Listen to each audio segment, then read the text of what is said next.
in descending order: outpatient services, psychiatric rehabilitation services, or PRPs, and inpatient services. The most utilized SUD treatment services are outpatient services, opioid maintenance therapy, and SUD residential services. Next slide.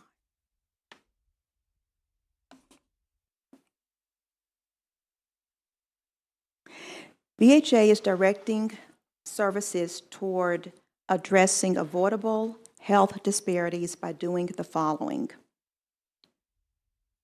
Data analysis. We review data to assess gaps and health disparities and use that data to make informed decisions based on greatest needs. Policies and programs. We review policies and programming that lead with equity and address the need for social determinants of health. 3, training. The Behavioral Health Administration Equity Work Group has hosted several symposiums, conferences, seminars, and training that have provided information about equitable access with our colleagues, community leaders, and stakeholders. And lastly, implementation. The Behavioral Health Equity Work Group partnered with the Maryland Mental Health Association to provide culturally appropriate mental health first aid training to historically Black colleges and universities, or HBCUs.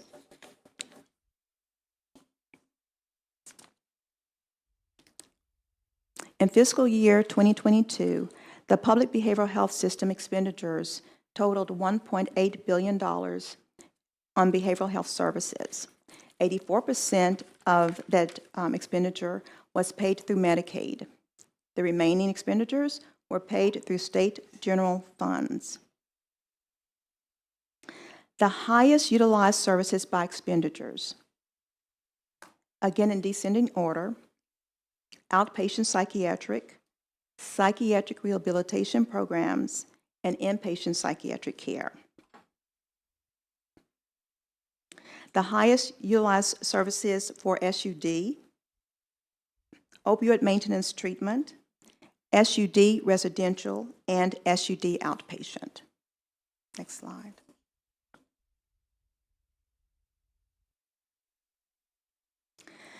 As I stated before, the public behavioral health system serves over 300,000 individuals. We provide outpatient services to meet the needs of individuals. However, there are times when an individual needs more.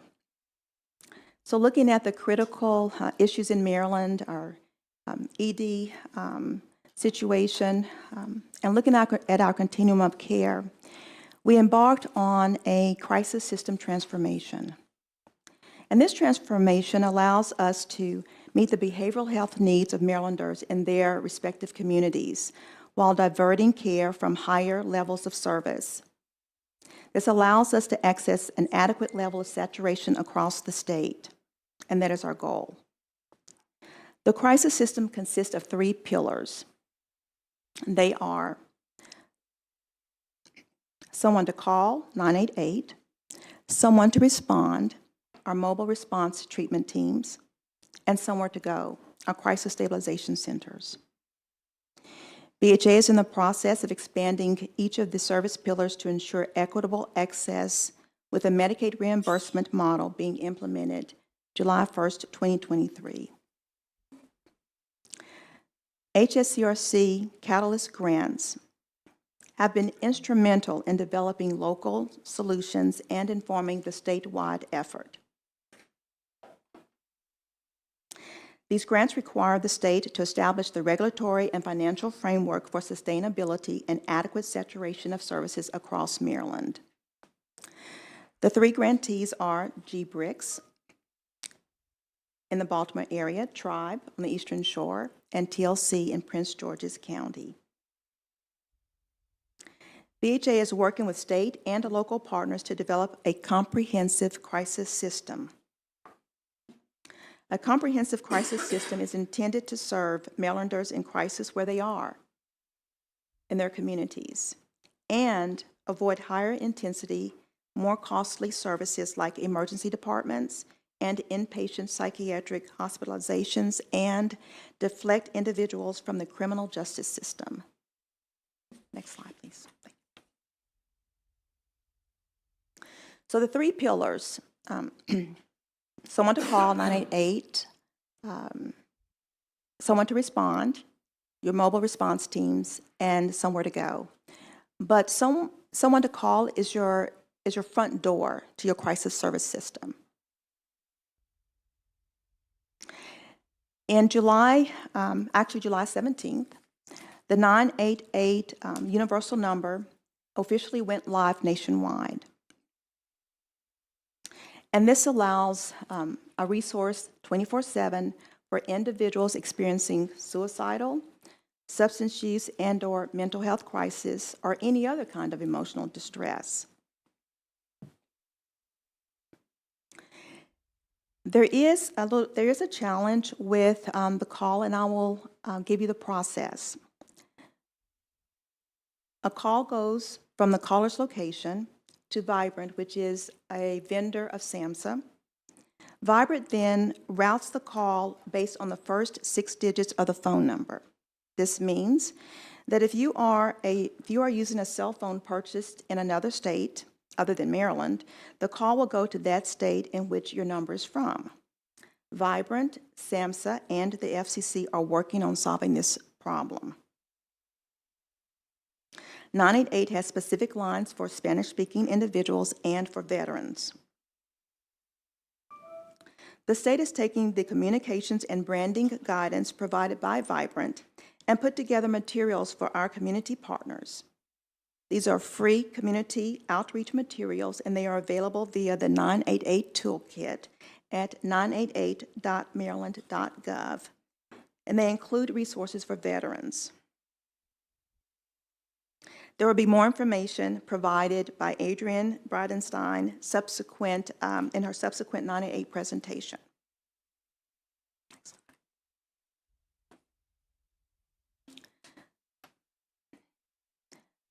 As a reminder, the crisis system transformation is very important, not only because it serves to offer resources for individuals who are not able to receive all the services they need through outpatient services, but it also serves as a statewide resource.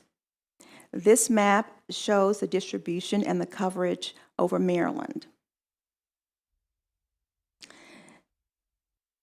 As a reminder, on July 17th, 2023, the 988 call officially went live. So we looked at our numbers in 2022, and we compared the first part of 2022 with the second part.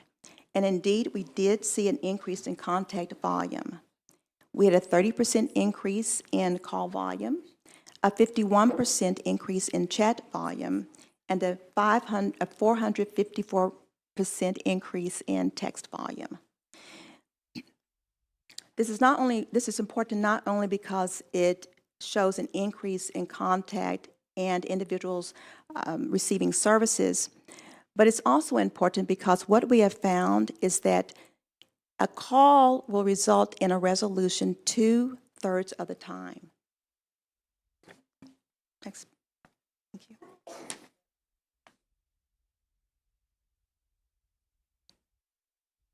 We recognize that although we offer outpatient services and we have embarked on a crisis transformation initiative, that sometimes patients will just end up in the emergency department. House Bill 1121 established a requirement for a mental health and substance use disorder bed registry and referral system. And this allows visibility for providers to know that there are certain available beds within the state. 211 Press 4 was established to provide an escalation resource for complex behavioral health care coordination. And this includes utilization of a comprehensive, public-facing behavioral health resource directory, an inpatient psychiatric bed locator and care coordination service, an outpatient behavioral health care coordination service as well. Developing 211 Press 4 allows there to be an increased access for providers to available behavioral health resources throughout the state. What we have learned by developing 211 Press 4 is that as patient case complexity increases, so must the care coordination effort to resolve a patient's needs. As a result, a state-level team has been established across child-serving agencies as an escalation team for the most complex cases. Emergency regulations are pending that require hospitals to update bed availability more frequently and to refer patients in need of care coordination within 48 hours of arriving at the emergency department.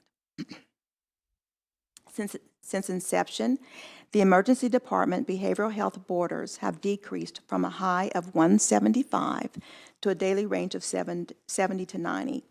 And we understand there's still work to be done, but I did want to note that our providers and our hospital systems have responded to this resource. And lastly, this is the last slide for our presentation. Despite available resources for outpatient services, for crisis coordination, for inpatient, we realize that there are a number of patients that remain boarding in our emergency departments without timely access to services. High acuity patients requiring specialized treatment options and increased levels of staffing have highlighted a gap in what we call tertiary and quaternary behavioral health care in Maryland, and quite frankly, across the nation. Tertiary and quaternary care are analogous to shock trauma and other high-intensity medical services in somatic care. Other existing hospitals and service providers confront a barrier when acuity reaches a level that is not supported by existing staffing levels or professional expertise. We have been finding creative solutions to deal with this gap on a case-by-case basis, but we will need to identify longer-term solutions to this service gap. And lastly, a broad stakeholder work group has been established to address capacity, rate setting, education research, and workforce among the many needs to address the tertiary and quaternary care gap. And with that last point, I will end my presentation. And subject to comments and questions. Thank you. Thank you very much for your presentation today and for your work. I know there's some questions from the committee members, and I will start on my left with Delegate Kaiser. Thank you, Madam Chair, and thank you for this presentation. I have questions about 211 and 988, but you'll be receiving an email from my office momentarily to ask for that. My question is about vacancies within the department or vacancies at the service, at the related agencies, and how that has impacted the service that you would hope to be providing to everyone who needs it. Thank you very much for that question. I want to lead off with saying that the new secretary and any secretary that I've worked under they've been very concerned of ensuring that we have the infrastructure, and that's probably what you're getting at, to support really the needed services. And so I would say in supporting their stance that it is imperative that as we build out these services that we do have the appropriate infrastructure. I think of it as the foundation of the services. We have such dedicated people at the state, and they want to do excellent work, and they do want to have more services. And so I appreciate that question. Anything you all can do that's efficient and effective, we would very much appreciate it and support it. Thank you. I have Delegate Kelly and then Delegate Woods. Thank you very much, Madam Chairman. And thank you so much for being here today. I really appreciate it, Dr. Burgess. I wanted to ask, although Delegate Kaiser passed on the 988 question, my question is related to 988. I know we're going to be hearing a little bit more about that later. But just sort of big picture, what are your plans for strengthening and expanding the 988 service right now? I know they need funding. We do, and I have my wonderful experts behind me. The first order of business is, and it's something, again, that I'm very appreciative of from the department, is that we lead with data. And we're very fortunate to have not only our secretaries that have that approach, but also our teams. And so the first order of business is understand where those calls are needed. But to your point, 988 is the front door of the crisis service system. And so being able to look at any funding that comes our way will certainly be seen through the lens of ensuring that we shore that up. 2/3 of calls that come through that center result in a resolution. And of course, I'm talking about across Maryland. And so we really appreciate that support. And if we can offer you any other information about that, let me know. That's why we bring our whole team here.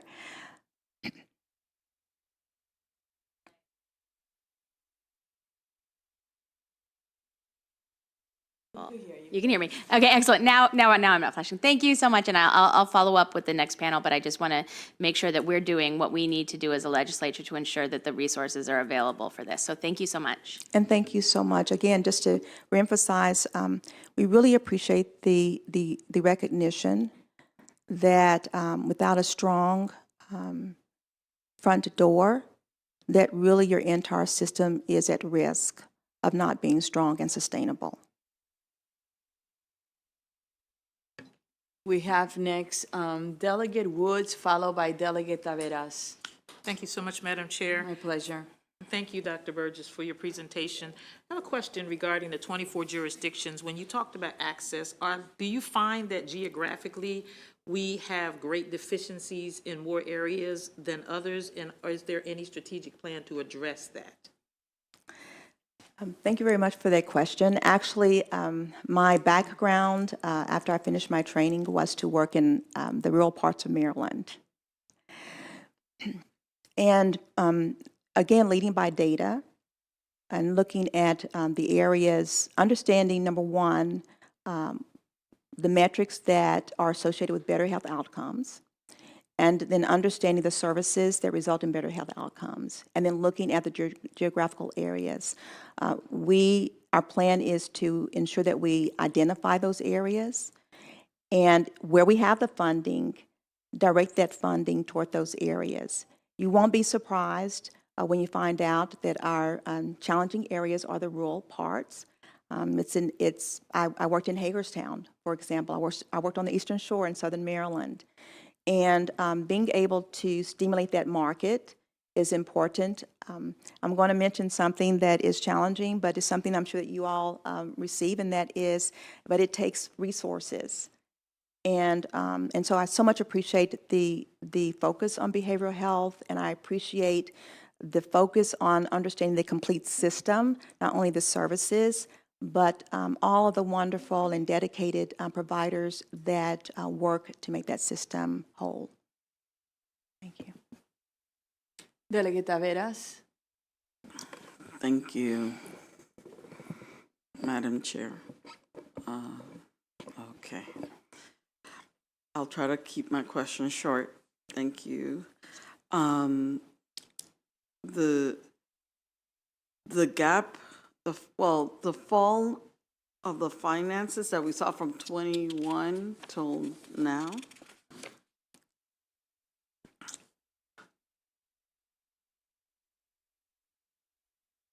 Okay, let me skip that question because I just think that that's because the fiscal year in 23 is not completed, so that's the reason why. Yes, ma'am. Okay. Exactly. So I was able to see why. Okay, right now we've been putting in a lot of emphasis on opioids, but I know that there's definitely other drug uses out there outside of that. What have you seen in terms of what portion of the treatment is opioids versus PCP versus gambling or other addictions. And in the terms of, I guess we might get to it with the new 988 overview, but I'm interested in seeing the overview of the breakdown where the calls are coming from. I guess somebody else may end up addressing that later on today. But We're going to have Delegate a 988 overview. Yeah. So I'll leave that if you could alone. hold those questions. I'll hold the last Okay. one. But for the breakdown of the substance abuse that you guys see, and we just, is there a plan, or at least are we working on a plan to try to expand the services? Because I see that there has been an expansion of services, behavioral services. But I'm looking to see how we could get more. Particularly in my community, we're struggling in that particular area, particularly for folks that are Spanish-speaking and culturally competent.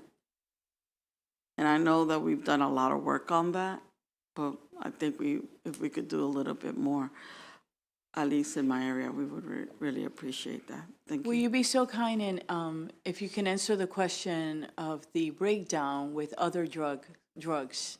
If you know it. If you don't, you can actually send it to us offline. Right, the data, definitely, thank you so much for offering me the opportunity to send it to you. In general, you may have heard already, when we're looking at opioids, of course, we're concerned about the analogs of opioids, such as fentanyl. We do know that we're concerned about the increased appearance of stimulants. And so we use data, again, to look at what we're seeing in our community.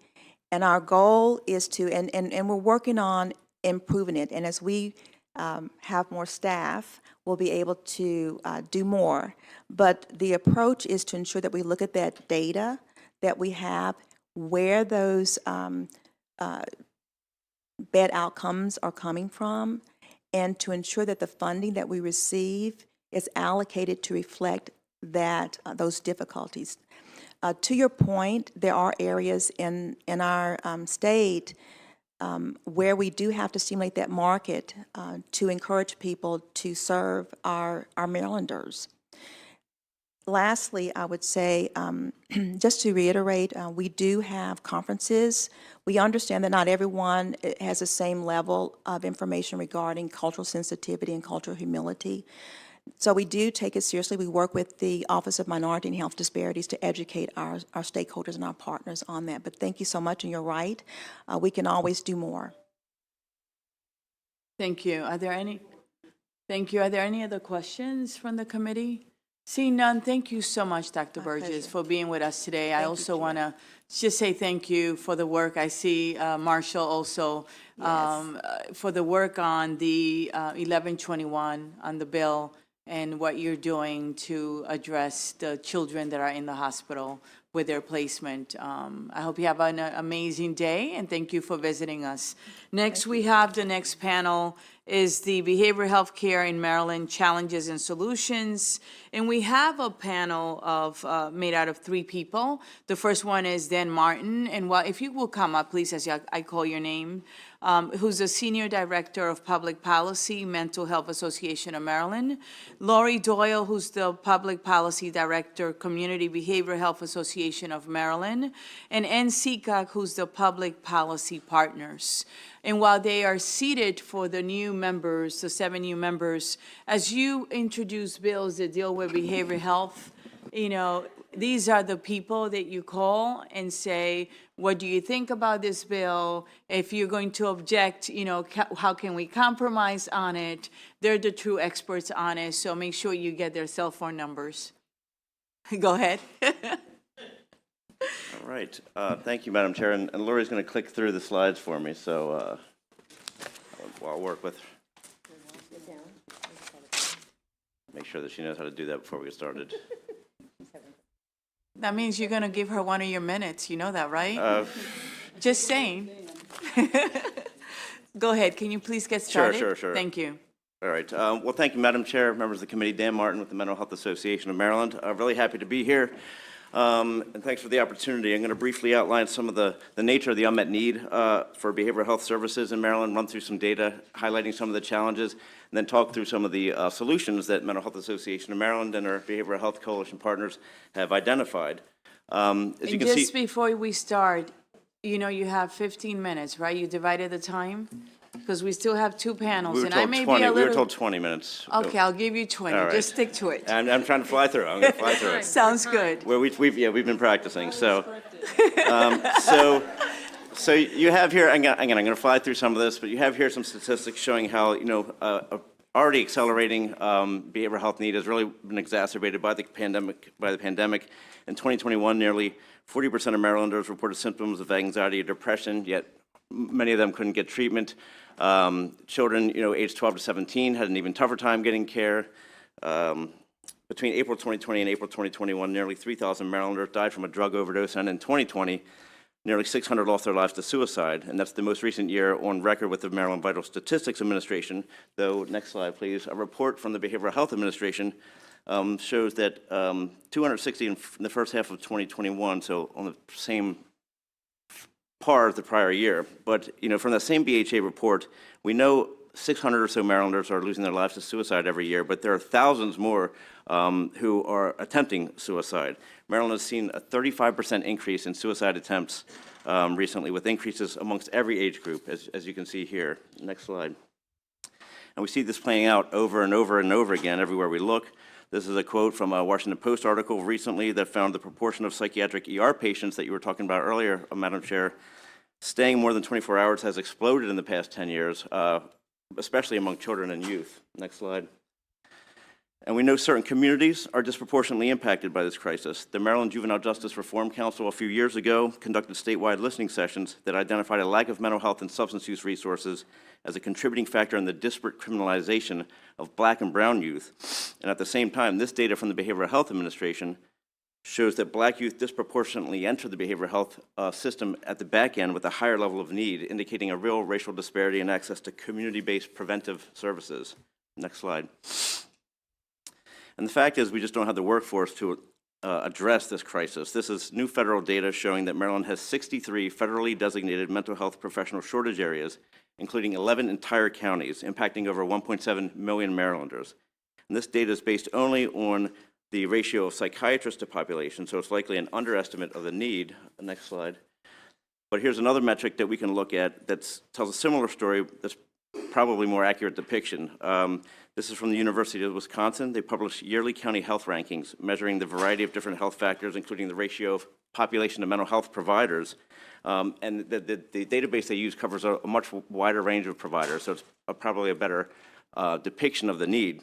And the national average in this measure is 350 population to one mental health provider, with top performing counties coming in at around 250 to 1. And as you can see on this data here, 17 of Maryland's 24 jurisdictions come in below that national average, with a number that are considerably below that national average. And again, I won't go through them, but you can see them right there. And just one more example, this is a 2021 issue brief from the Community Behavioral Health Association, which we'll hear from in a minute. They surveyed their child-serving provider organizations and found staff vacancies in 78% of child outpatient mental health centers, 83% of psych rehab programs for minors, and 50% of youth-targeted case management. And so what can we do? Well, through its Equal Treatment Maryland campaign, the Maryland Behavioral Health Coalition, which comprises over 70 nonprofit organizations across the state, including consumer family advocacy organizations, peer-led groups, provider associations, professional associations, hospitals, and more, is urging passage of its 2023 Behavioral Health Crisis Prevention Platform.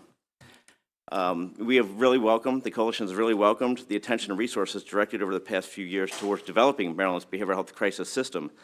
We've been advocating for a comprehensive crisis system since Delegate Rosenberg passed in 2002 legislation creating Maryland's crisis response system and statute. But the fact is, nobody wants their first interaction with the behavioral health system to be when they're in crisis. And so we've zeroed in this year on some community-based reforms and workforce initiatives to get upstream, to stretch and expand our behavioral health workforce, to improve behavioral health outcomes, save money, and keep people out of crisis. And so number one, improve the quality of behavioral health services delivered in primary care settings. This is where most people experiencing mild to moderate mental health and behavioral health symptoms first seek care. We do this by expanding access to the collaborative care model, which is a proven model for integrating behavioral health and physical health in primary care settings. Number two,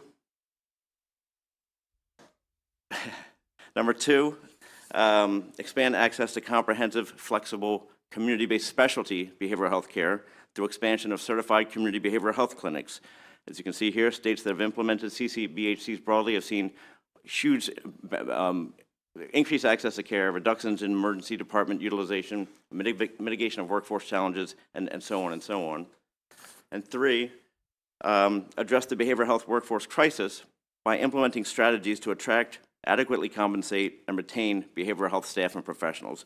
And what we're starting to see in some jurisdictions around the country is these jurisdictions are performing really comprehensive behavioral health workforce needs assessments across the different kind of behavioral health workforce sectors, paraprofessionals, professionals, and others, and do really targeted and then fund really targeted strategies aimed at specific sections of the workforce through the establishment of behavioral health workforce investment funds. And so we're looking at that this year too. And lastly, I'll just conclude. I would be remiss if I didn't mention that Maryland's Children's Behavioral Health Coalition has also identified some strategies to prevent lengthy, unnecessary hospital stays for youth and reduce youth suicide. These priorities are outlined here on the screen, and you're going to be hearing much more about all of this stuff throughout the session. So I'll just stop there, pass it over to my colleagues, and happy to take any questions. We're going to wait for the questions at the end, and you did quite well. Thank you. And you could slow down a little bit, Ann. Go ahead. Afternoon, Madam Chair, members of the afternoon. committee. I'm Ann Seacott with Public Policy Partners. I've been working on substance use disorder policy in Maryland for 25 years. I am not a clinician, but I've learned a lot, and I've put together a presentation that for some of you will be new information, and for some of you it'll be a refresher. Go ahead. You'll see a couple of no, I'm sorry, go back one. I'm sorry, I wasn't looking.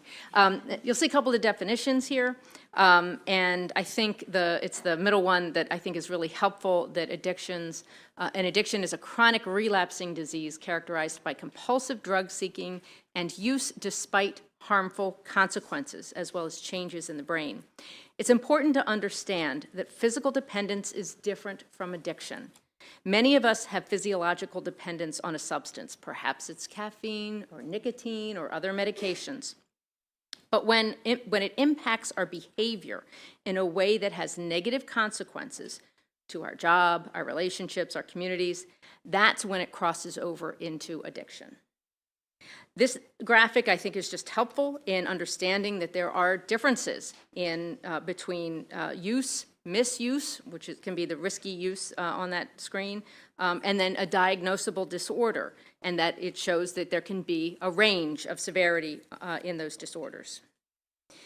This slide about treatment is a messy one, and that's on purpose.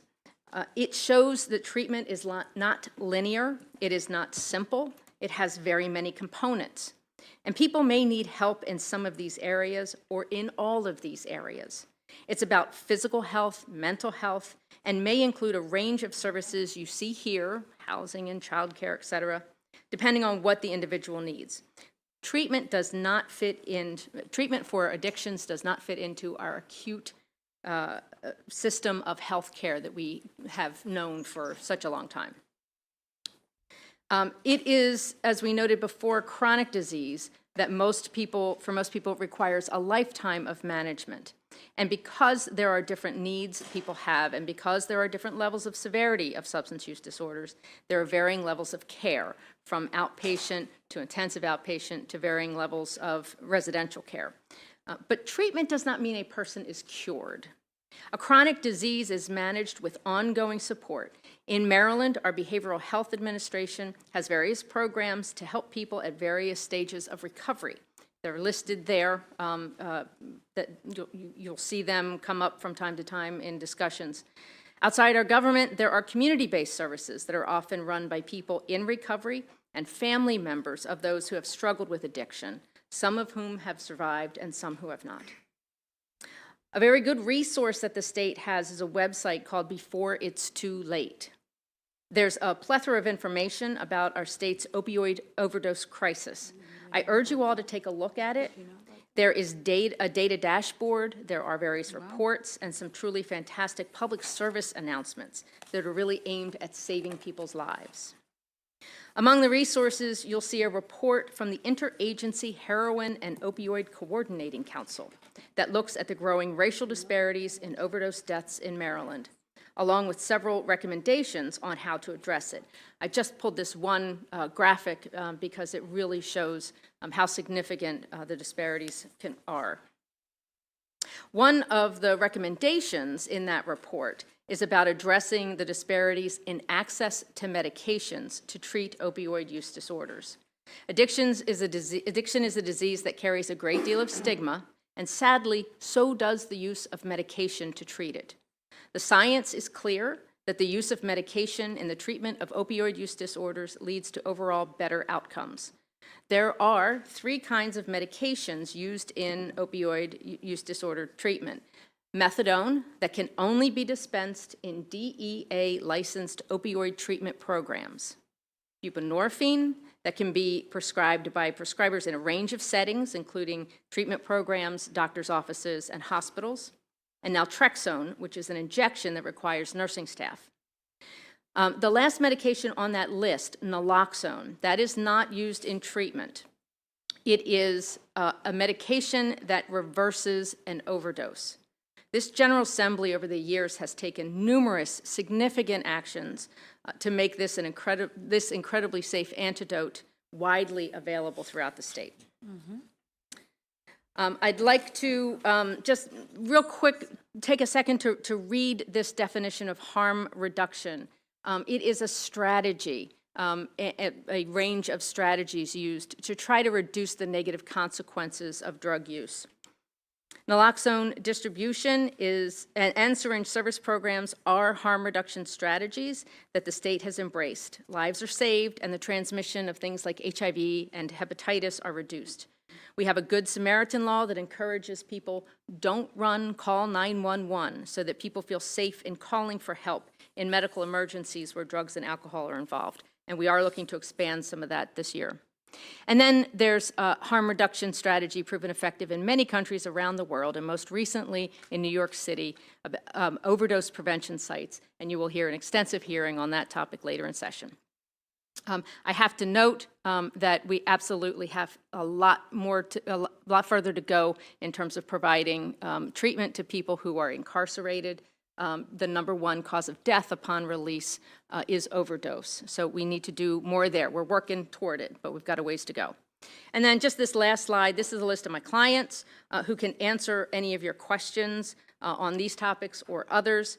You'll see some of their representatives here throughout session, and there are, of course, other organizations and individuals, including people with lived experience who have valuable information that they would like to share. For an excellent presentation, and as I looked at your list, we have done a lot in this committee with your partnership and with your help and our staff. I'm very proud of our work, and thank you for your passion. This was an excellent presentation. Thank you. Now, see if you can follow that. Do you want me to click? I just hope I'm a better presenter than I am a clicker, because it was really hard. That'll be okay. It's tough to do 2 things at once, okay? In I your can't, defense. walk and chew gum, so this is really a challenge for me. Lori Doyle here on behalf of the Community Behavioral Health Association of Maryland. We represent 108 provider organizations that provide substance use disorder and mental health treatment and services throughout Maryland. We serve the majority of the kids and adults in the public behavioral health system. But we do a lot beyond just treatment. Yes, we do traditional clinical supports. If you need access to a psychiatrist, a social worker, or counselors, we can hook you up with that. But we also provide services in the majority of Maryland schools. We help with job placement and support and are much more successful than our national counterparts in that regard. We coordinate with primary care through our health home programs because it's imperative to address both somatic and behavioral health if we are to achieve cost reduction and good health outcomes. We provide housing. Our members have developed millions of dollars worth of quality, affordable housing because it's hard to achieve or maintain good health if you're homeless. And we provide thousands of meals to our clients who would otherwise experience food insecurity without our help. And I've got some really exciting data to show you. You know, you've heard some of the bad things about our system, but here's some good stuff. Our members have adopted an evidence-based practice called measurement-based care, and it's based on somatic care principles. You go to your primary care physician, they check your blood pressure. If it's high, they come up with an intervention, maybe medication. And each time you go back, your blood pressure is taken again. And if it's not getting better, the intervention changes. Maybe it's a different med or upping the dosage of your med. But they don't just keep doing the same thing and hoping something different will come out of it. Unfortunately, in behavioral health, that hasn't been happening, but it is now. This is not something that Maryland Medicaid reimburses, but our providers have adopted it because it's the right thing to do.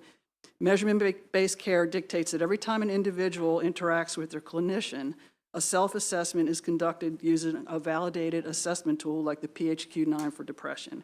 If there is no change or the condition worsens, the intervention should be reassessed and possibly changed. We have partnered with a software company that provides clinicians with that data in real time, and here you can see the results. Of individuals flagging with high risk of suicidality, 71% moved to low risk in the first 30 days of treatment. 47% of individuals with anxiety and depression changed from severe to mild symptoms over an episode of care. And we can also track 7-day follow-up after hospitalizations, which is a HEDIS measure.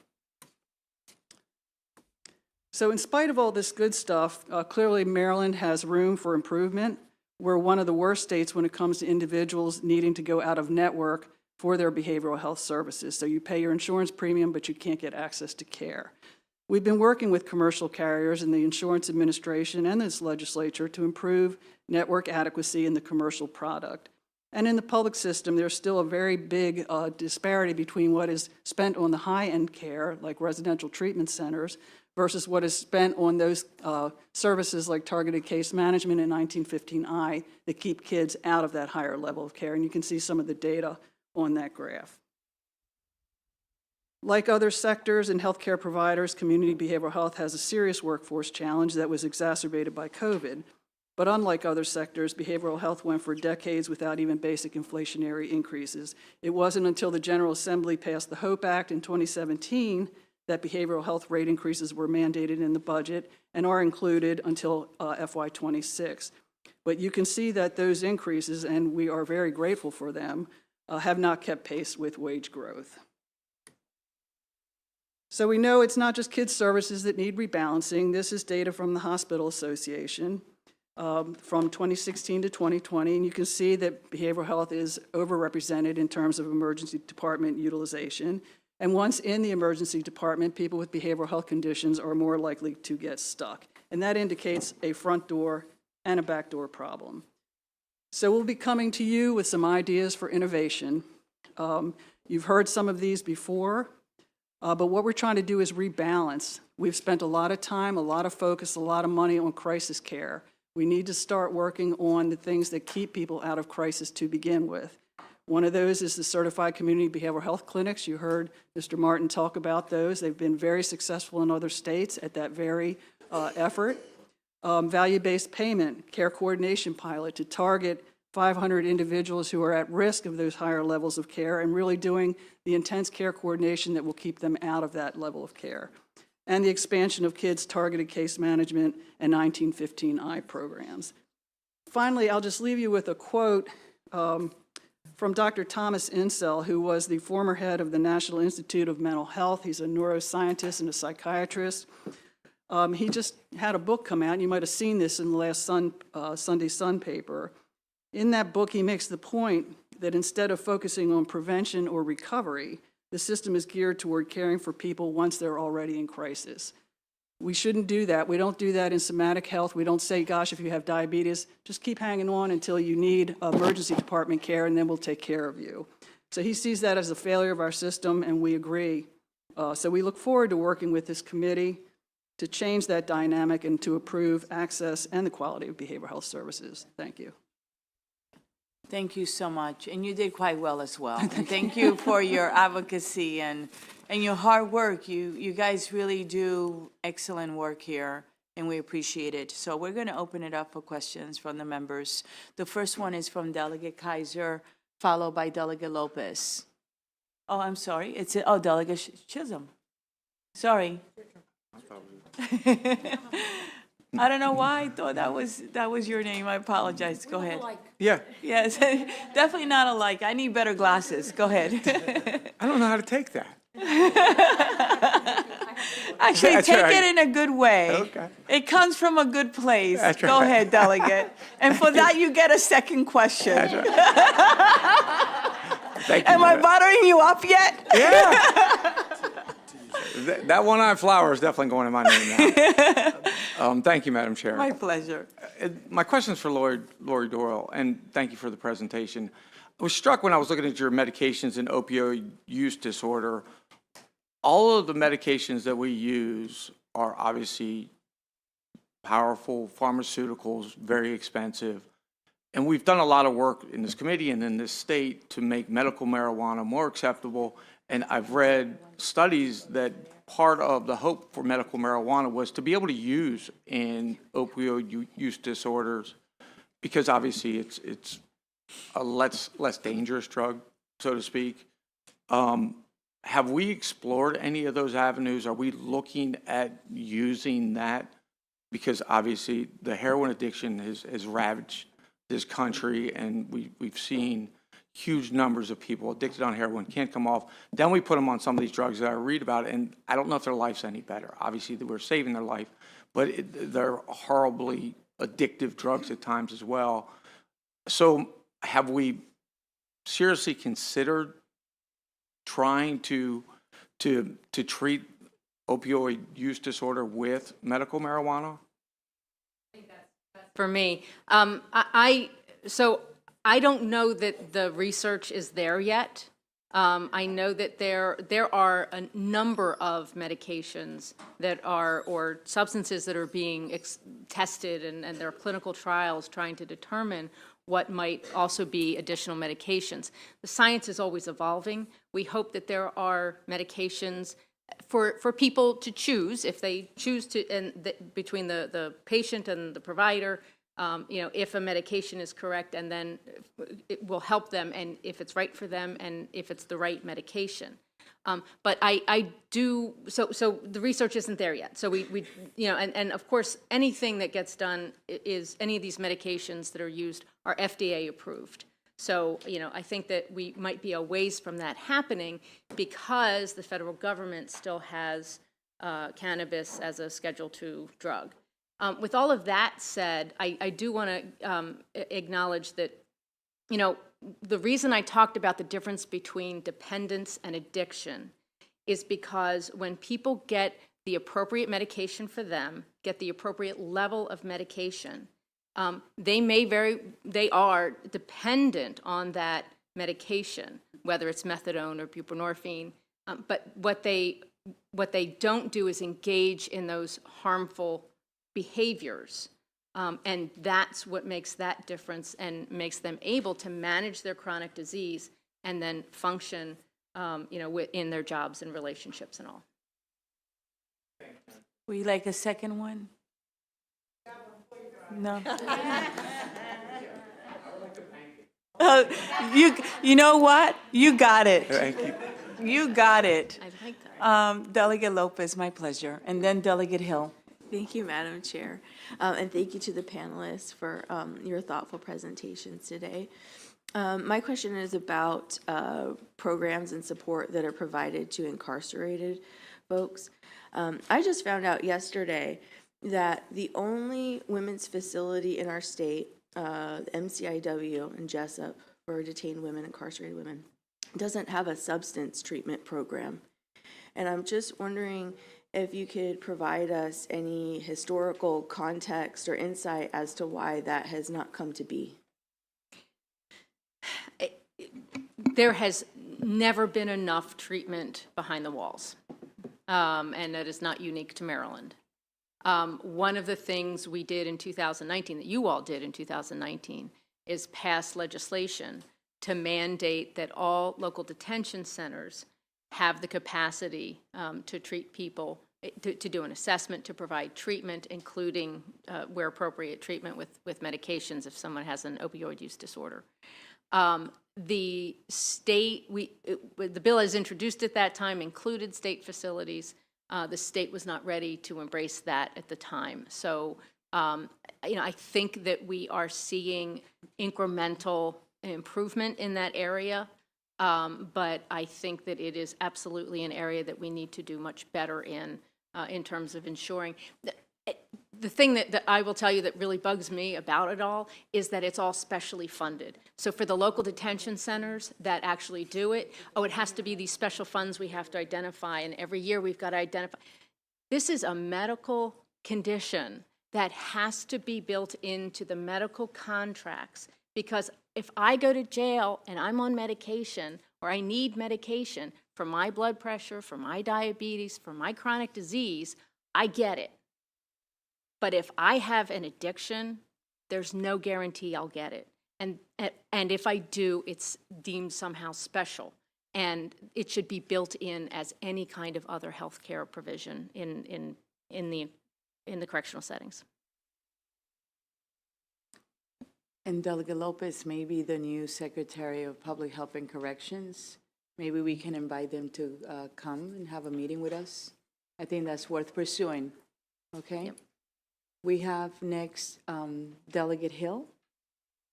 Thank you, Madam Chair, and thank you all, not only for the presentation, but the work you've been doing for years now. So my frustration is that you're doing all this great work, great programs. You always come to us with suggestions for more things, so it's not just we have a problem and you ask us to fix it. You actually come with programs and data to support them. So my question is, and Ann, I'll direct it to you. You all talk about needing more funding to pay for more professionals and the need to have right fit, the right level of training for different levels of care. Funding's always an issue, but are there other things that we need to address, like, for instance, a lack of coordination between all the different whack-a-mole things that are going on, and perhaps better PR, PSAs, so that the community knows that there's a before it's too late website and there are places they can go other than 988. I mean, we have services, but are we doing a good enough job of getting the word out to folks, and do we need better coordination? I would have two answers, two-part answer. One is on the PSA front. I think that there are probably more things in the pipeline, and I think that there have been challenges in getting things out there in the public. I think the things that have been produced that are on that particular website are really tremendous. I think they are good messages. They're done well. And then I think in terms of coordination, we can always do with more coordination. Some of the barriers to coordination include just even a lack of reimbursement for simple things like case management. That doesn't happen everywhere. And you all will see a bill that you saw last year also about a consumer health access program specifically to try to help people be able to utilize their insurance, private or public, to access the level of care that they need. So sure, more coordination can always happen, and I think some of the things that have been described here with the collaborative care model and the CCBHCs get to that as well. We have Delegate Taveras, followed by Delegate Rosenberg. Oh, thank you. Well, I think it mirrors a little bit what Dr. Hill was, Delegate Hill was mentioning. Because I'm here calculating, that we have 666,000 individuals not getting the counseling and therapy out of the 2 million that suffer from anxiety and depression. And I see these amazing statistics that you've been able to achieve on the reductions. And I mean, that's laudable. I mean, this is incredible data. But the chair and I share a particular area where we've seen a spike in overdoses and opioids in children, and right now, and she knows we've also had about, at least in my district, we've had about 4 suicides over the last year or two, primarily a 10-year-old, a 21-year-old, a 12-year-old attempted, and obviously one of the mayors of one of the municipalities that we serve. And so to us, this is really close. This is really close data that really matters. And so are there any targeted strategies that we're working on in particular areas where we see spikes? Delegate, I don't know if it's targeted to any particular area per se, but I can say that 2 things. One, that particularly kids programming has suffered dramatically in the last few years. There has been a dramatic reduction in the kinds of services that will help prevent the tragedies that you're talking about. So we need to build that system back up because when these things happen, it's too late. Usually it's not, oh, everything was fine and then all of a sudden this happened. And kids and their families need assistance, not just the kid often, it's the whole family unit. The intervention that Mr. Martin mentioned, and Ann as well, the CCBHCs, that whole concept, you may have heard of federally qualified health centers. They provide a comprehensive approach to somatic care. CCBHCs are the equivalent for behavioral health care. They must provide substance use disorder treatment. They must treat kids. They must provide crisis services. They must provide peer supports, and there are others that they are required to do. So instead of taking a piecemeal approach, let's put $1 million here for crisis and let's put $1 million here for something else, let's connect the dots so we stop people from going in, first off, and when they have to go in, there's a place to discharge to that will have that comprehensive care. So that's what we're trying to do throughout the state in all jurisdictions. Thank you for your question. Thank you. We have Delegate Rosenberg, followed by Delegate Bagnall. Thank you, Madam Chair. Federal law requires that there be mental health parity with regard to insurance. But you're telling us in more than one example in this afternoon's briefing, that we don't have that parity with regard to the provision of care.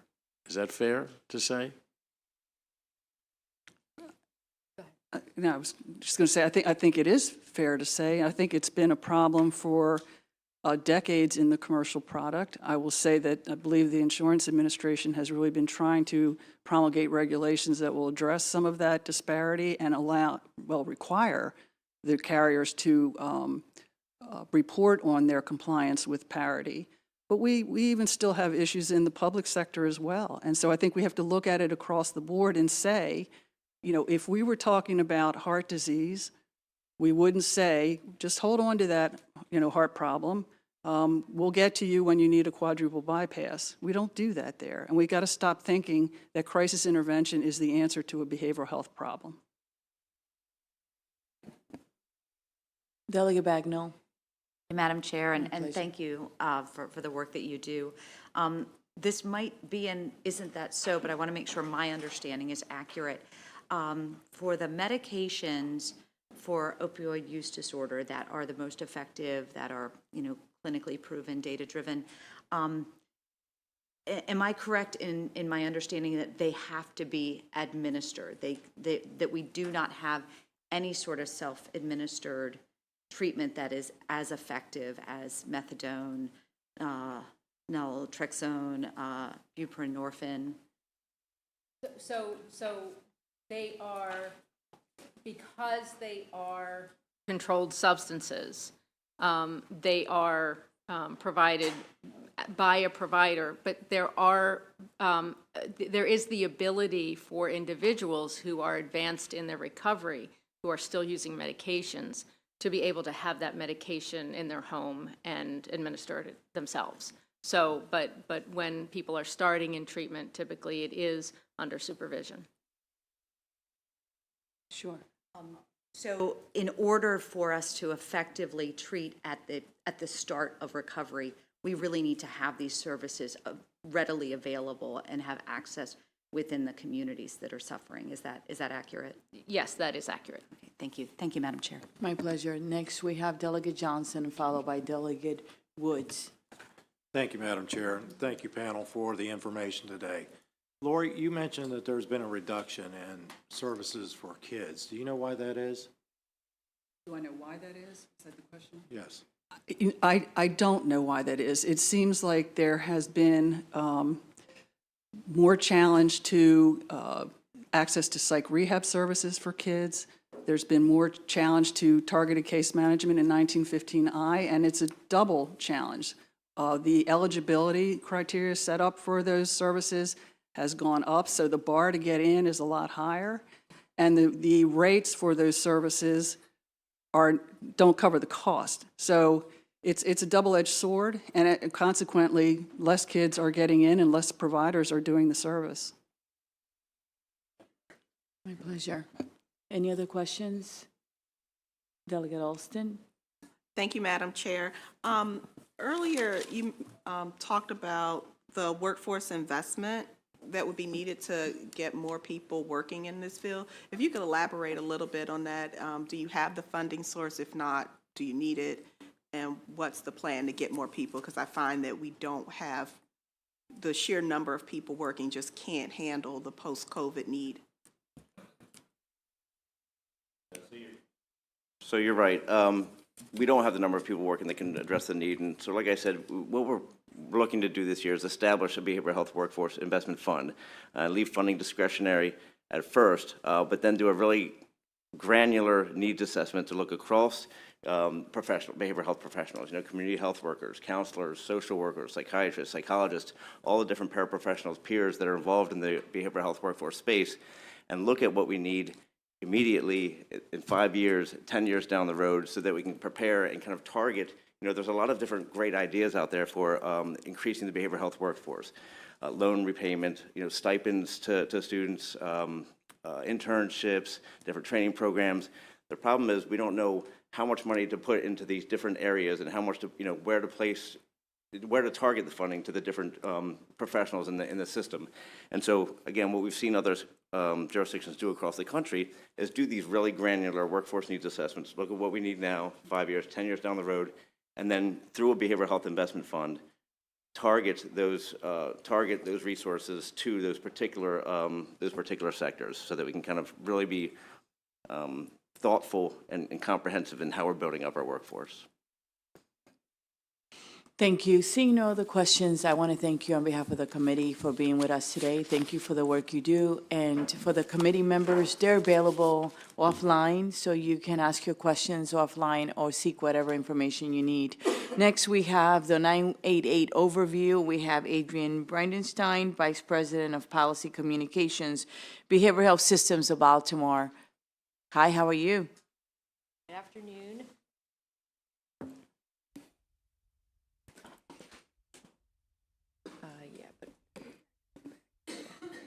Thank you. Am I on? Yeah. Good afternoon, members of the committee. Thank you for having me. My name is Adrian Bridenstine. I'm the Vice President of Policy and Communications at Behavioral Health System Baltimore. For those who are not familiar with us, Behavioral Health System Baltimore is a nonprofit that serves as the local behavioral health authority in Baltimore City. We are that local system manager that you heard Dr. Burgess mention earlier. We partner very closely with the Behavioral Health Administration in overseeing that broader system of care of mental health and substance use services. As it relates to crisis services and 988, we are responsible for supporting the implementation locally of 988. And that includes the service delivery, but also the promotional marketing. All of that is done in partnership with BHA, but uniquely in Central Maryland, we also partner with our other local behavioral health authorities in Baltimore County, Carroll County, and Howard County in promoting 988 across the region. So you've heard a little bit about this. Some quick context. Where this all came from is a couple years ago, Congress passed legislation that designated 988 as the new 3-digit number for the National Suicide Prevention Lifeline. This lifeline, which was formerly a 1-800 number, has been around in our communities for almost 20 years. What happened on July 16th was merely a number change. Many of the local 988 centers in Maryland also have a local number, a 410 number, a 443 number. That number, 988, 1-800-237-TALK, all of those still exist. They all get you to the same place. That's one thing I wanted to highlight. From a consumer point of view, all of these numbers will get you to one of the local call centers that can help. What happens, and Dr. Burgess went over some of this, so I'll go over this a little quickly. What is a Lifeline? It's a 24/7 free confidential helpline that's available across the country. This network of 988 is overseen at the federal level by SAMHSA, which is an arm of the U.S. Health and Human Services Department. There are around 200 local call centers across the country. They are staffed by counselors who are trained in suicide prevention and de-escalation. Many of the call centers across the country have counselors and licensed clinical therapists who serve as the call takers. That is certainly, and that is the model that we have here in Maryland.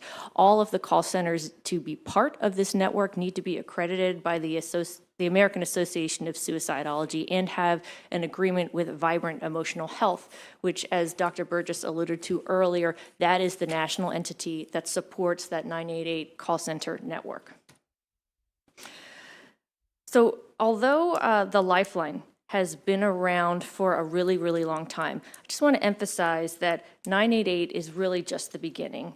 It is more, it's the beginning, and it's not a complete system of care. So that's a really important thing for us to emphasize. Although this helpline has been around in our country and our communities for a long time, it has a lot of growth and opportunity ahead of us to really get it to be a community resource that people trust, and for it to really be as an alternative to calling 911. It is not a complete mental health crisis response system.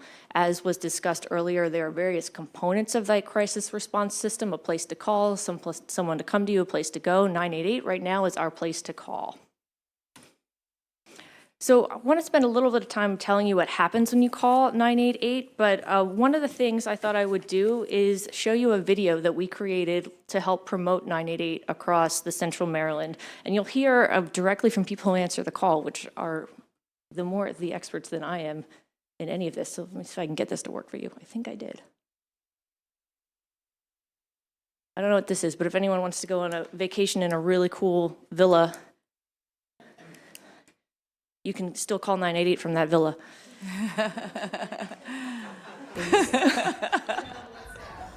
It's just you and your... When I think 988, I think 911 for mental health. Maybe your house isn't on fire, but inside you are. And that's where you need 988. If you're experiencing emotional distress, you can just pick up the phone and you're gonna get a live counselor that's available and willing to help. Most people start at the extreme level of needing help. People who lose their jobs, people who experience death of a loved one. You could have had a horrible breakup and just need someone to talk to. You could feel like someone you care about is struggling. We're really trying to get at what's going on right now. You know, what in this moment do you need? Is it a friend to talk to? Is it just someone to sit with you in the chaos that's happening? Or is it, do you need services? Do you need a therapist? Do you need a psychiatrist? How can we get you those services right now? Every single person needs mental health support. Just 988, anywhere, is gonna get you connected to us. You don't have to pay anything. You don't have to have insurance. You will always be welcome.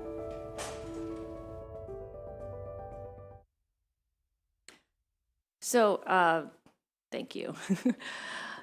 So as you can see, people can get a variety of type of support when they call 988. Our helplines are answered by supportive counselors at the local level. So that's one thing I really want to emphasize. When you call 988, you are routed to your local call center, and the person you talk to generally knows the resources in your community. Now, one thing I'll highlight, Dr. Burgess highlighted this as well, is the routing of calls to 988. Right now, they are routed, and they have been actually routed by area code.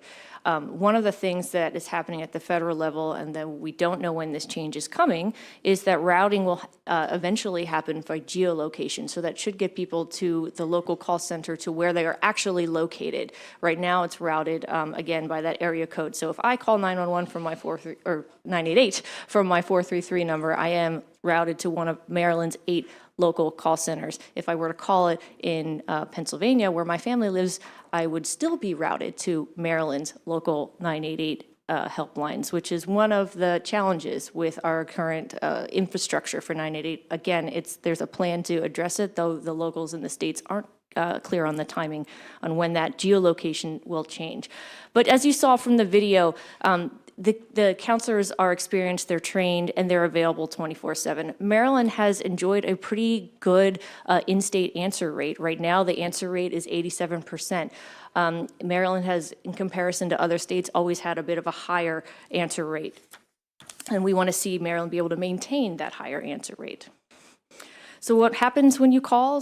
Most of the time you're connected with the counselor. If you're calling in distress, they work with you on safety planning and then linking you to resources. Roughly around 20% of calls that are in that kind of a crisis, higher acuity range result in having an in-person mobile response team come out into the community to help that person. And then even fewer of those calls require, less than 1% require an active rescue. And what we mean by an active rescue is the person is indicating that they are going to have their harm is imminent, and the call takers will bring in police or EMS depending on what the issue is, sometimes without the person's consent, although they strive to the extent always as possible to get consent.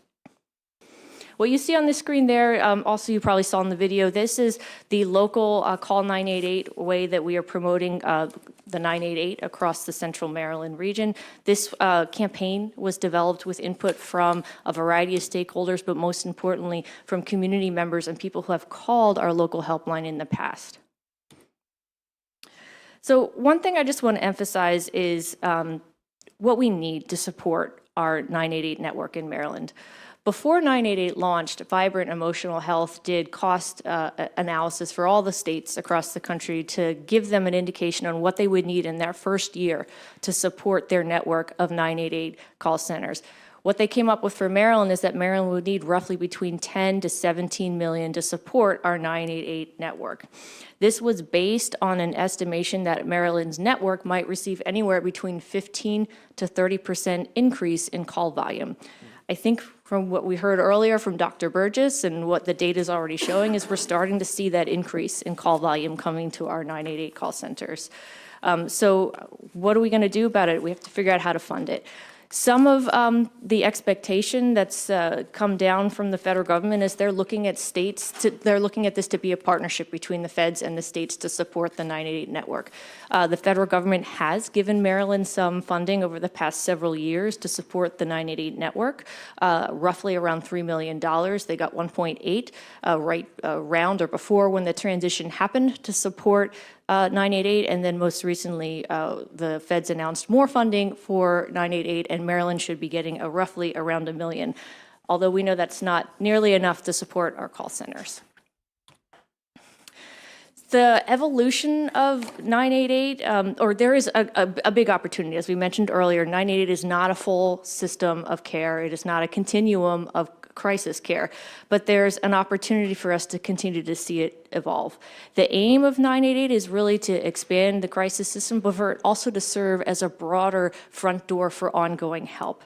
The crisis system is only one way for people to access help. Another way is preventive care, and 988 can serve in that role. And in fact, many of the call centers, 988 helplines across Maryland are already serving in that role as a resource that people can call if they're simply just looking for information on services in their community or looking to get a referral. Another opportunity is partnering with 211 Maryland for using their statewide directory and also for referrals to social services. This is something that we're doing in Central Maryland now. 211 Maryland has long been our partner for a resource directory.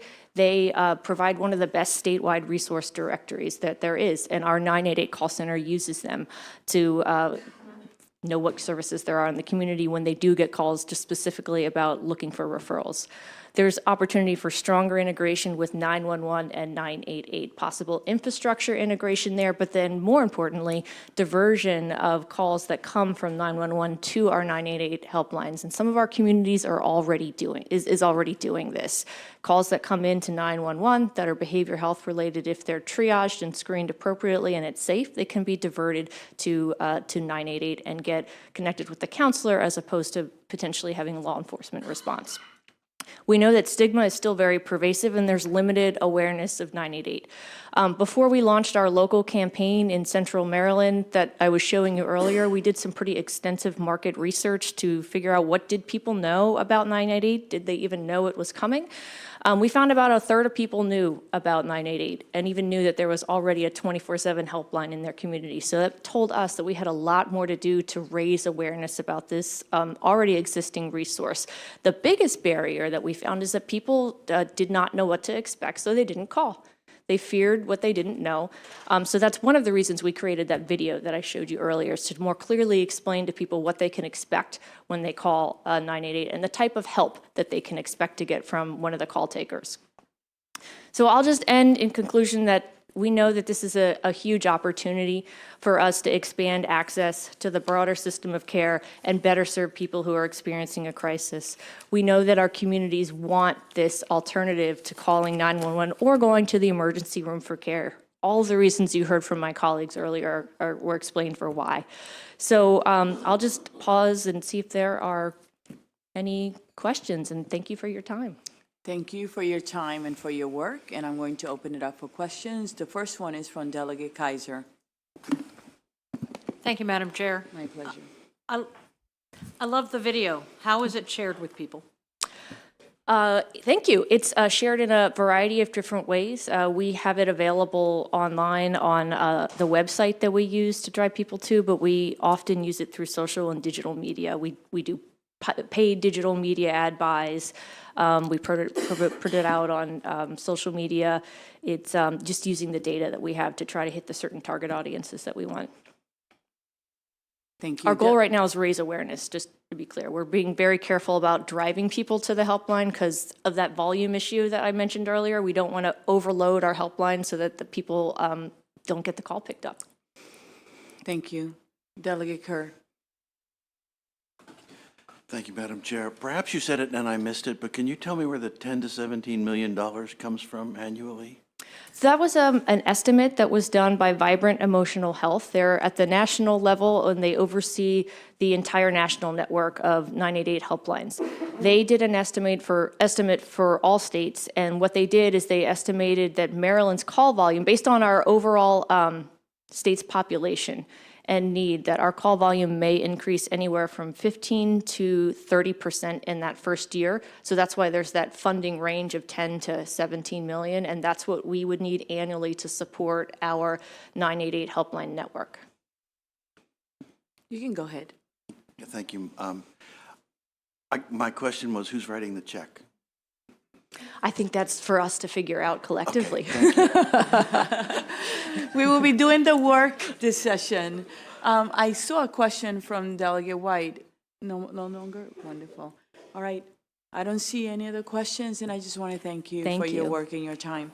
In our last panel, but very important, is Chepper Pratt, and they're going to discuss their initiatives. We have Dr. Trivedi, who's the President and Chief Executive Officer of Chepper Pratt. Good afternoon, and thank you for being patient and for waiting. Perfect. Thank you. My pleasure. All right. So first of all, I just want to say welcome to all the new delegates on this committee, and thank you to everyone who's been here for tremendous work that you've all done on behavioral health, mental health, substance use, developmental disabilities, a number of topics that come here. The big thing that I will just say is we are talking Behavioral Health 101, and I think it gets very complicated. So what I'm going to do is spend a few slides just talking about how we think about the overall system of care and how to provide that care, and then talk about different initiatives that we're involved with. As the chair mentioned, I'm Hirsch Trivedi, President and CEO. I am both a psychiatrist and a child psychiatrist, and fortunate enough to be the CEO of this wonderful organization. So Shepherd Pratt has been in the neighborhood since 1853. We are the largest nonprofit provider of mental health services in the nation. We've been ranked in the top 10 nationally for over 30 years. And we serve patients, of course, from every county within the state, but also patients from across the country and the world.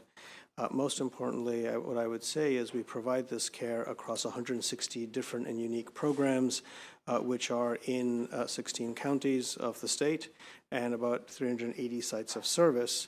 We also are the largest provider of non-public special education in the state as well. So think about kids that have IEPs that can't succeed within their local school. They come to one of the Shepherd Pratt schools across the state. In terms of conversation, I guess what I would say is we've heard lots of different topics being discussed. I would say when I think about care for the population of people that we care about, this is how I would divide up the areas. And so when we talk about 988 and crisis services, you see that up there as kind of that first bullet. There are people that immediately have needs right now. They're coming in for care. They need something immediately, which may lead to an admission, or it may lead to a referral to other services. From there, you see the next bullet are inpatient and specialty services. I'll be going into that a little bit more. We provide those services across 2 of our hospitals, and those truly can be more general, like a adult unit, a geriatric unit, a child unit, but they can also be specialty, a specific program for people that have eating disorders or an addiction issue or kind of name the need. From there, you get to what we all know as kind of outpatient therapy, going to see someone once a week or maybe getting medication, those types of services. And then you get into, I would say, what really differentiates Maryland across the country, which is really the other bullets that you see. And that is really the ability to have community and family-based supports. How do we take care of not just the person that's identified as the one getting the care, but the broader unit? We also do a lot of work within schools and school-based services, not just in our non-public special education schools, but going into public schools across the state. There are also specific programs for those with developmental disabilities, and what we know is fairly common is a person that has an addiction issue also has a mental health issue. A person that has a developmental disability may also have a mental health issue. And so how do you really join those worlds together for people that have additional needs? The key to success we have found Let's start again. We have to kill the music first. I don't know what that is. Yeah. That was a little weird, but thank you for being flexible. No worries. Okay. You know, after COVID life, I'm just happy to be in the room as opposed to. So all right, this is CS50, and this is week 1. One second. We're programming, but we do it in a different language because recall last time. I think this is a 988 Hold video on a issue. second. It's just possessed. One minute. YouTube was still up. Thank you for having a sense of humor. We are, you know, it happens. What it's else can we do? okay. It's great. No, Thank it's good. you. It's good. It woke us up. Just the presentation. That's good. I don't need the video. I'm good. Thank you. It's perfect. All right. So I guess what can we just flip it because I think now they're seeing the presentation screen or something. Yeah, it's just slowing something. Perfect. Happening. Sorry. No worries. Stop. And I want to thank our wonderful staff, Mari Cruz, who's with you. And earlier, you guys saw Andrea, and they are so flexible and so kind to everyone. We couldn't do it without them. And for the committee, today we have someone new in our committee. While we wait, we have Will. Will, will you get up, please? I think it's gonna. That's Thank you. fine. And he's with Slowly. us. That's fine. So say Perfect. hi when you see him. Excellent. All right. Thank you, Doctor. Go ahead. No, it's great because if I was at home, I'd be trying to figure this out myself. So this is, thank you so much. No. So what I will say is what we found is particularly helpful is really having the availability of housing and homelessness services across the state. This is what helps people maintain long-term success. We also provide vocational programs and job training. So how do you get people into jobs that allow them to do and earn for the skills that they have and live their most independent lives. We also do a fair bit of care coordination and in-home services. So particularly during the pandemic, how do we go to where people need us as opposed to expecting that someone's going to come for a therapy appointment. And then one of the most interesting things we're doing now, just within the last year, is Shepherd Pratt Solutions, which I'll talk about in a second. There are slides that we have that have kind of more of the what we consider is within each of these buckets. And what I would say is I'm not going to go through each one, but kind of as you look at proposals or you think about, well, where does this fit in kind of the array of different types of services? It's kind of a good thing to refer to. And I think one of the biggest things I would say is people say, well, aren't you that hospital in Towson? Well, yes, we've been there since 1853, but the reality is we are the broadest, most diverse community provider in the state that does all of the things that you see on the list. We are also the domestic violence shelter provider in Montgomery County. We also do a lot of in-reach into schools. We are also in mobile crisis teams across the state as well. And so, yes, the list keeps on going. In the interest of time, there is this map that is in the presentation. And I think the biggest thing to say is wherever your jurisdiction is, the reality is that we have a program somewhere near you, or we're providing access to services, and there's so much more that we need to be doing together. But I think the biggest point here is we really do have access across the state, and a lot of this, I will say, is because of the partnership that we've had with the Department of Health, BHA, the legislature, and the administration that is in office each time. So I think as we talk about this, I do want to say, as it relates to the presentation of kind of one of the things that we are working on with the chair of the committee is we have this campus in Towson. And what I will say is on the inpatient side, we have 14 specialized inpatient units. So yes, general units by age, but then we are also, I would say, the only place in Maryland that has both an inpatient adolescent neuropsychiatry as well as an adult neuropsychiatry unit. We're actually one of only 5 in the entire country that have this level of specialization. We have specific programs for trauma disorders, which are incredibly commonplace across most areas of our state, as well as programs for things like eating disorders. And so as we think about that and we think about these challenges, I would say my goal is to always be at the leading edge of where change has to happen. And so we led in the state in terms of creating urgent care. So think about how you go when you have a cough or cold and you don't want to end up in an emergency room. We have that for mental health needs as well. So anyone can just walk in without an appointment and be seen, same day access, and get the right care and connection to the treatment that they need. We serve all ages. We have all the different programs that we've talked about.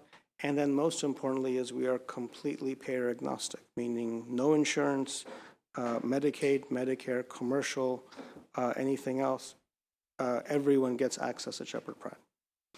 As we say that, there is a new hospital that started about a year ago. That is our Baltimore, Washington campus, which is in Howard County in Elkridge. If you haven't seen it, I welcome, obviously, everyone to come and take a look. We offer 5 distinct units there. We also have the same psychiatric urgent care that is available there with the help of the Horizon Foundation and specialized programs for outpatient services as well. The interesting that I will just say, and I think this is particularly important right now, is we are not the only state that is thinking about what to do about mental health.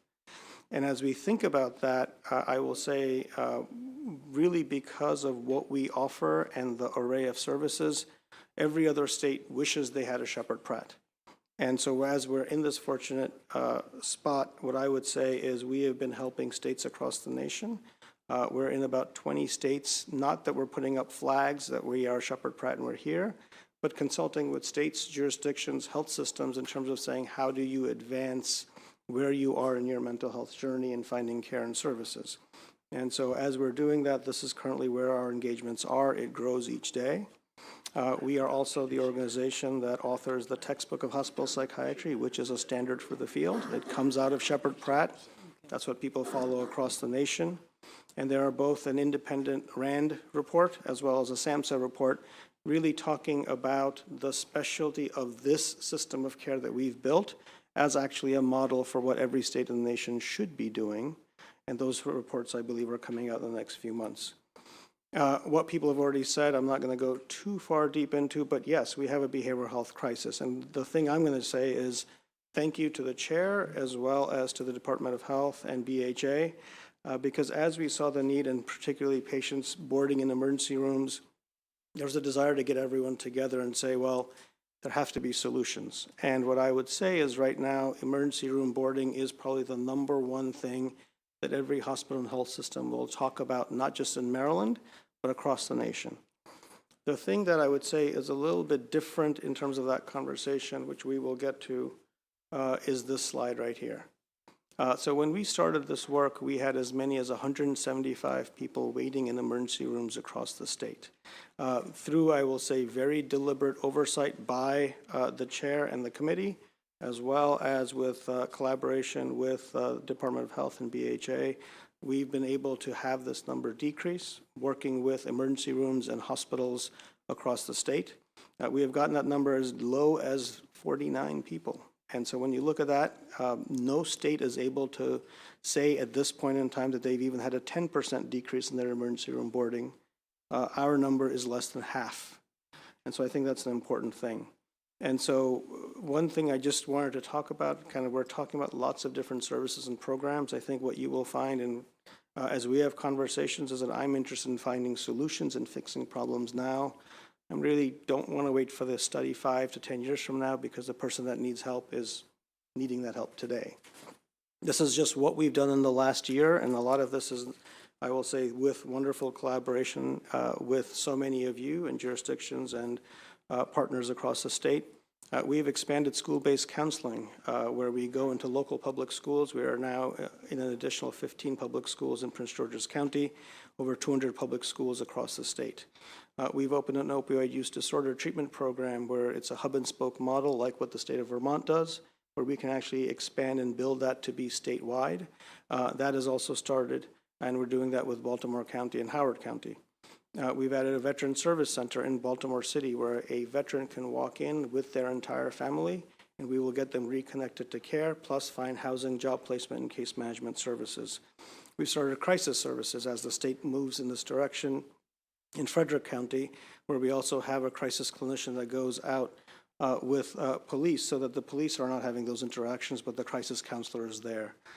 We are also having work where, in terms of supported employment, we have employees that provide environmental services at the Maryland Metro, including also, if you think about the airport, a number of other sites across the state. Those are our employees. And when I say employees, these are people, yes, with lived experience, yes, with serious mental illness, and they're independent and functioning and living their lives. We provide support in the background. The list keeps on going, but I think the important part is as we think about what is most germane and topical today, yes, we're working on that, and we're doing that at scale across the state because of your support. What I do want to point out here specifically is we have partnered with Urban One radio stations. We've been hosting minority mental health forums, specifically talk about the issues of, well, depression doesn't happen in this community, or I can't get help because I'm a man. And we have those serious conversations, and that's actually broadcast to millions of listeners. The other thing is in Anne Arundel County, there was a struggling community provider in Omni House. Within 6 months, not only have we turned around the operations, we actually just had a CARF survey in which we got the highest level of accreditation. And this is a program that struggled to keep accreditation. And we're doing that so that we can maintain access to outpatient day hospital and residential services. With that, I'm going to go on to this story, which is really the compelling one. While we get to this part, which is that we have gotten that number down to 49 patients, what we also see, because of the wonderful help of BHA and the call center that we helped to stand up, is that every day there are actually about 150 to 170 empty beds that are available. And you have hospitals and hospital units that say, well, the person that's in the emergency room is too complex. We can't take them onto our unit.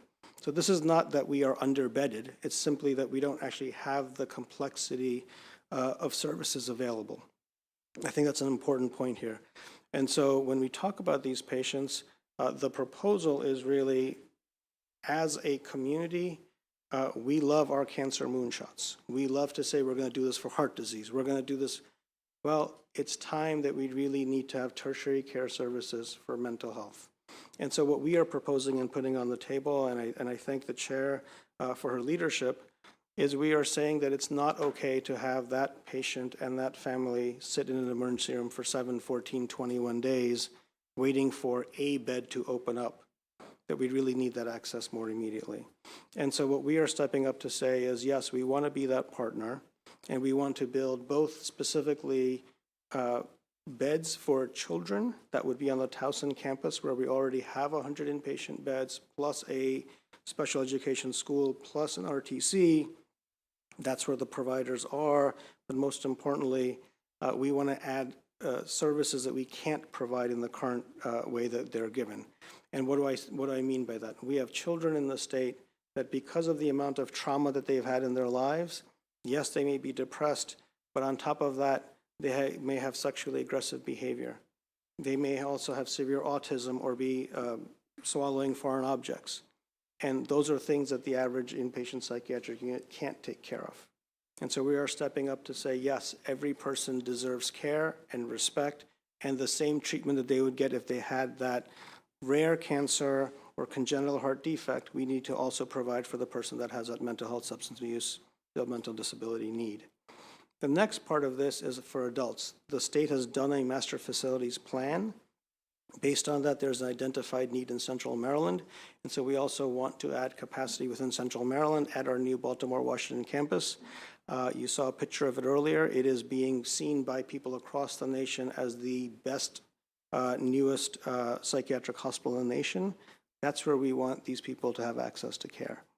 And I mean that sincerely, because we want to afford the best care to the people that have the worst disease, and we want that to be on that campus. In addition to that, when we do things like cancer moonshots, it's about also learning from that. And so part of this proposal is specifically, how do we expand research into people that not just have depression or autism, but how do you take care of the person that has autism and depression, and also has aggression, or they have other needs that can't be met. So that is a part of that. And how do we translate that research into standard of care? Most importantly, because we know, and the data has shown, as other presenters have said, there are enormous health disparities. How do we make it so that we actually can treat people of color and have the same outcomes as we do for every other population as well? And then how do we treat treatment refractory conditions? The next part of this, which I think is enormous, is we want to not just have the best outcomes. We know that we are incredibly good in terms of figuring out potential threats in terms of aggression or violence. One of the biggest problems right now is violence within the workplace and healthcare settings. And so part of this is also to address that specifically and research that, understand that, and then teach not just psychiatric hospitals and units, but every hospital how to do it better to keep their staff safe. The next part of that is, we've heard about measurement-based care. We have over 500,000 instruments collected in terms of data points, and so we also want to move measurement-based care forward. And the last part, which is the most important part of this proposal as well, is yes, we want to take care of the people, but how do you take care of the people? Right now, Shepherd Pratt is the largest training site for mental health professions of every kind within the state.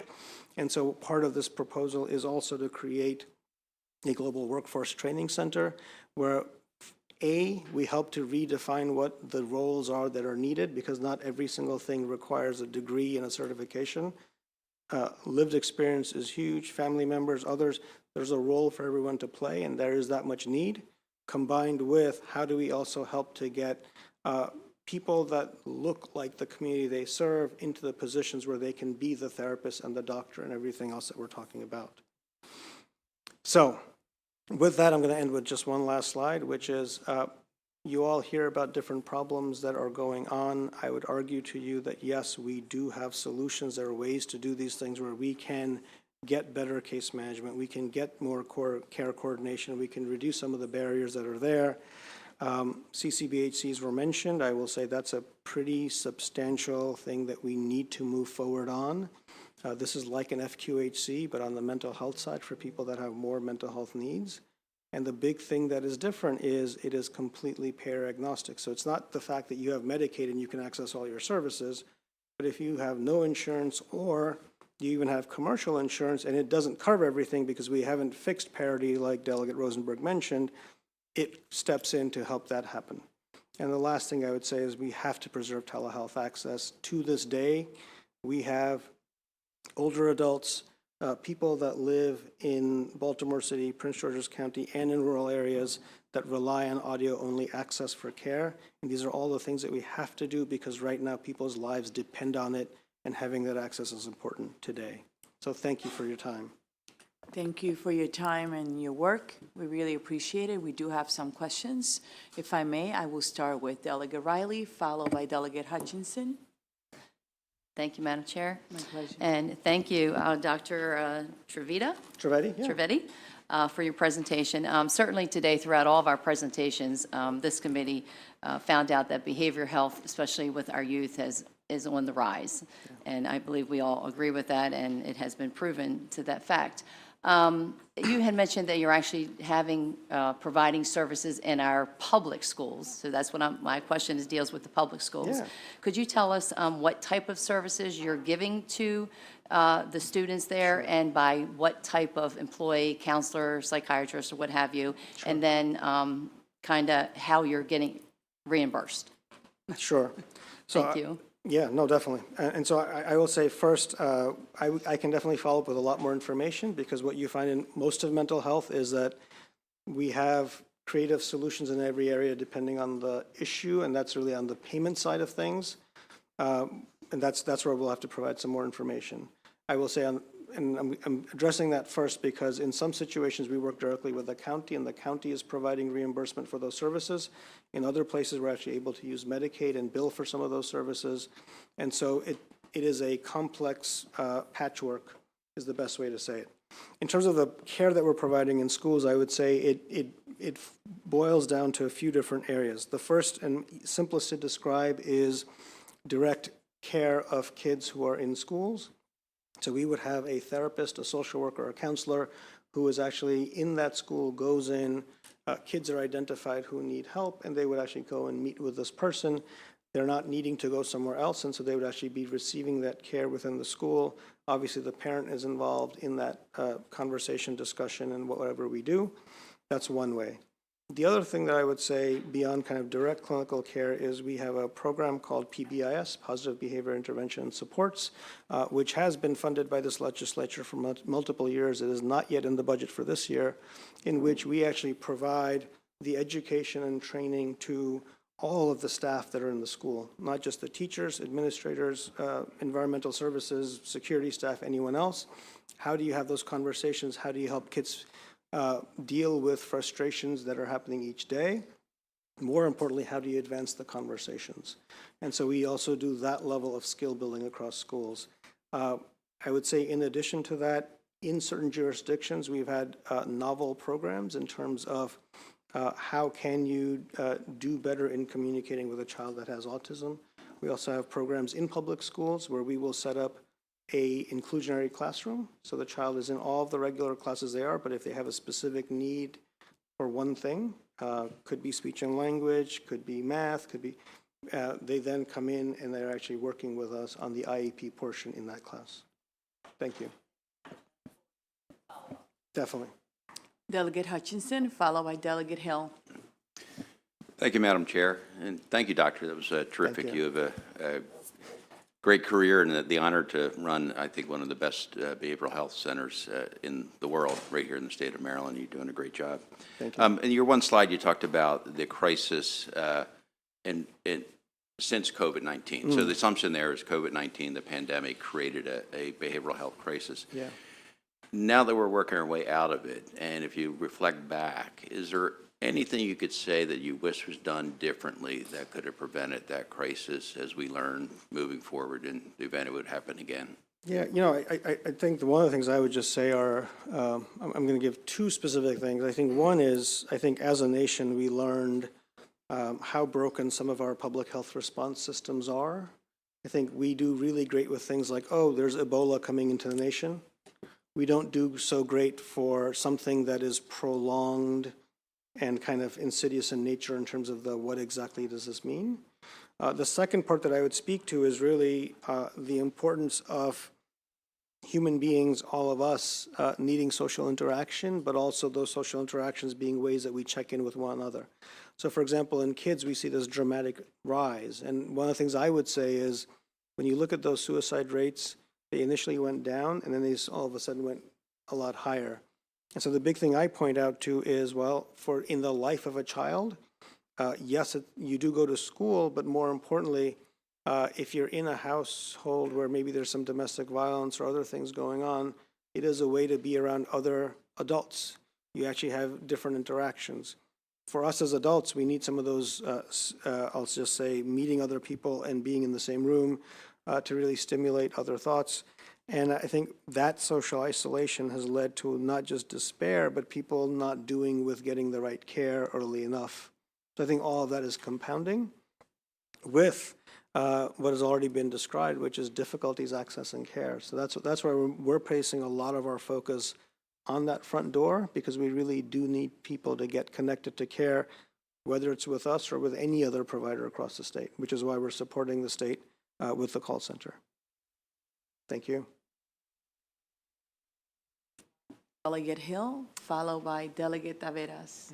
Thank you for the work and for the presentation. So one of the things that you didn't mention is the importance of residential treatment for young people at risk. So we've got 2 RICA programs. Yeah. And a few years ago, possibly just before you came, Good Shepherd School was closed. Yeah. And we have not reopened anything like that. Can you speak to whether we need to do something to grow that component of our system, and would that be helpful for our goals? Yeah, no, definitely. I think I was pressed for the trying to not keep you here until 9 p.m. tonight. But I guess what I would say is yes, our children are struggling. Kids have pretty complex needs, and if anything, we have more kids in the state that need help than we used to. But the availability of adolescent RTC beds has decreased substantially. And so the short answer is yes, very much so. And I think part of that is also we need to actually have, it's not simply opening it, it's also having the right reimbursement so that providers can stay afloat. And I think, you know, I'm not going to speak to anyone, but when you have situations like Good Shepherd, people have to make decisions about what are they going to keep funded. And where you always fall behind on is the capital replacement. And so as a facility gets older, our rates don't cover those things. And then that's what leads to concerns about safety or outcomes or other things. And all these things can be prevented. We just need to appropriately invest, which doesn't break the bank, but these are real services that are needed today. So thank you.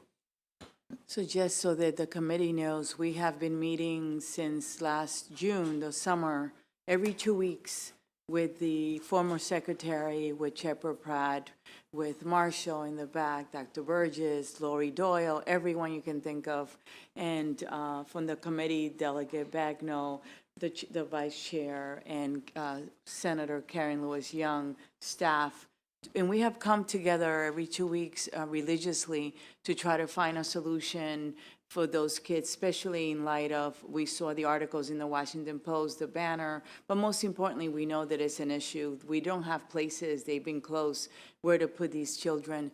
So Shepard Pratt has agreed to take these very difficult to place children, and we're working on a bill with the Maryland Association of Justice regarding the liability as a pilot for the next 3 years.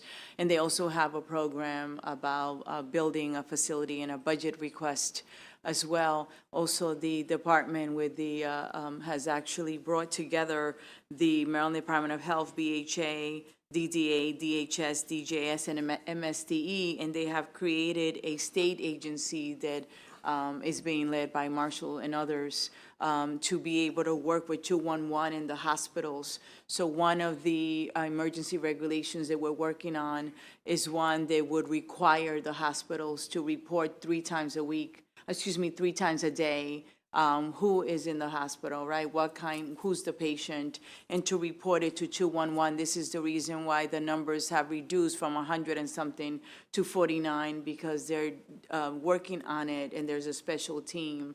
The hospitals and Lori Doyle and the advocates have agreed to these, and I know it wasn't easy, to the proposed emergency regulations for the next 6 months, where we have a reporting condition and requirement to try to work it. But it's temporary, right? We need to think about a permanent solution as well. But I want to thank you for your hard work. I mean, we've been on it for like 7 months, and everyone here that has been part of that. We couldn't do it without you, and this committee is very grateful. Next, we have Delegate Taveras, followed by Delegate Guzzoni. No, thank you. That sounds amazing. I've been hearing about Shepherd's Pratt for so long. I've heard amazing things about the work you guys do there. I wish there were a Shepherd's Pratt basically in every jurisdiction, frankly, because it's needed. So I applaud you on that. One of the things that I was curious about is because you really do provide like the super ideal wraparound services that people imagine that they could provide, right? So in the cases where, and as Delegate Lopez just, has alluded to and working on with the regards of having inmates that are underfunded, once we have youth coming out of prison and they're placed in these transitional homes, sometimes those are not the best scenarios for recovery, frankly. Is there a possibility for you all to step in to be able to provide the kind of those wraparound services that you provide out of, to have them maybe be with you rather than in some of these other suspect areas and have these kids break probation and run in the streets? Yeah, so I first of all, just say thank you for the kindness of the words that you shared. I guess what I would say is a little bit of the difficulty right now is really the structure of which agency oversees which piece, right? And I would say, what's the hardest part of my job? The hardest part of my job is making sense of all of the different flows of information to actually put together a cohesive treatment plan for someone, right?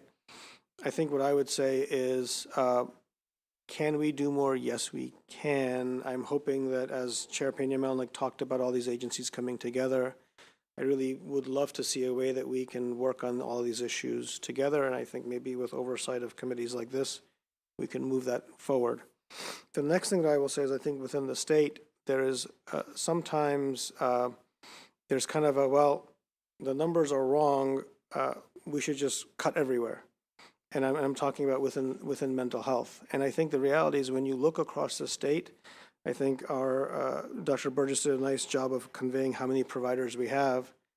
I think one of the hard questions that we need to think about in this committee, but also I'll say within the Department of Health, is who are actually the good providers and is there any accountability in the system? So if you have a mobile crisis contract and you're not living up to what's in the contract, why shouldn't there be accountability, right? In that same way, we talk about a number of providers, but as a state, we keep on going to any willing provider and letting, I will say, very suspect agencies remain in business instead of doing the hard work. And so that becomes incredibly difficult when what we really need is high quality care. think about any other medical condition, you wouldn't allow that to happen, yet in mental health and in addictions, developmental disabilities as well, we allow those things to occur and suck dollars out of the system. Thank you so much. Thank you. We have next Delegate Gazzoni. Thank you, Madam Speaker. Thank you so much for your presentation, Doctor. Yeah. Oh, sorry, Madam Chair. It's okay.